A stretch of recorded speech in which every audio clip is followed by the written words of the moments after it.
Season winter சீசனில் வர cough இல்லையா, நிறைய பேர் வின்டர் சீசனில் வர காஃபை ப்ரிவென்ட் பண்ணுறேன்னு சொல்லிட்டு இனிஷியலாக என்ன பண்ணுவீங்க, சுக்கு போட்டு குடித்தேன், மிளகு போட்டு குடித்தேன், கஷாயம் வச்சு குடித்தேன், துளசி கஷாயம் வச்சு குடித்தேன்னு சொல்லிட்டு இந்த மாதிரி இரிட்டன்ஸ் எல்லாத்தையுமே வந்து கஷாயம் வச்சு குடிப்பீங்க. ரொம்ப ரொம்ப தப்பான விஷயம்.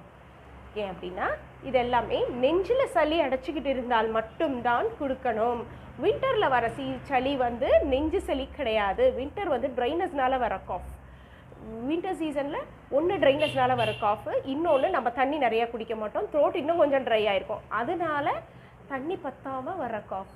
இதுக்கு நம்ம என்ன செய்கிறோம், இந்த இரிட்டன்ஸ் எல்லாமே எடுத்துக்கும் போது இது என்ன செய்யும், இதோட வேலையை அது செய்யுது. என்ன செய்யும், நெஞ்சில் சளி இருக்கும்போது இது கொடுக்கும்போது த்ரோட்டை இரிட்டேட் பண்ணி சளியை இலக்கி விட்டு இரிட்டேட் பண்ணி காஃப் வர வச்சு அந்த காஃப்னால சளியை துப்ப வைக்கும்.